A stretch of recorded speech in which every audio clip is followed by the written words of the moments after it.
Hi everyone, it's Dr. Peter Antevi and I'm here with Chief Charlie Coyle, and we're here to talk today about some tips in pediatrics.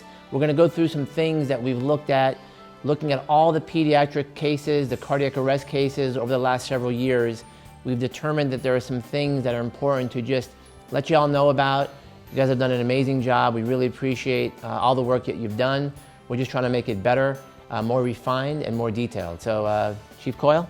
Yeah, again, I'd like to echo Dr. Antevi's comments and just say what a great job you guys are doing out there. You know, when we look at these calls, we look at the code stats, we look at the time on scene, and everything is getting better. Our ROSC rates are increasing, our time on scene is increasing, and our compressions are actually getting more synchronized to make sure that we do timely defibrillation. So a great job to everyone, and we hope by the conclusion of this video, we give you some tips to make it even better.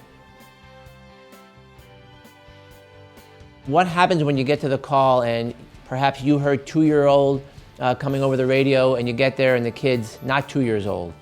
Or you get there and they told you 70-year-old and now it's a 7-year-old.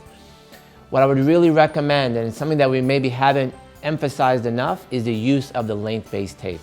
So just understand that the age is great, but if you have any doubts or if the child's bigger or smaller than what you expected or what you heard on the radio, please pull out the length-based tape. If you have any doubt whether you should use age or length, when you get to the scene, make sure to emphasize the use of the tape.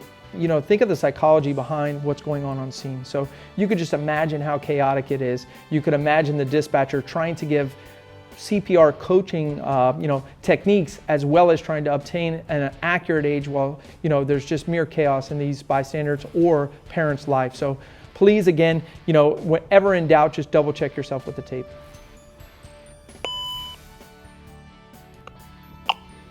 So the second tip that we want to cover today is using the metronome during pediatric cardiac arrest. So just imagine this, you're on scene, you're doing compressions, you're swapping out every 2 minutes, and you have to make sure that you're doing accurate chest compressions. If we wanted to say the most important thing that you need to get right on these particular calls is the chest compressions, right? There's overwhelming literature that says that is the most imperative thing that we have to get right during the cardiac arrest case. So do yourself a favor, use your tools. On the LifePak 15, you have the metronome feature, right? You would just hit CPR and then you would scroll down to your youth with an airway. Or we've now added the feature in Safety Pad where you could just go to your quick links during cardiac arrest and use your metronome.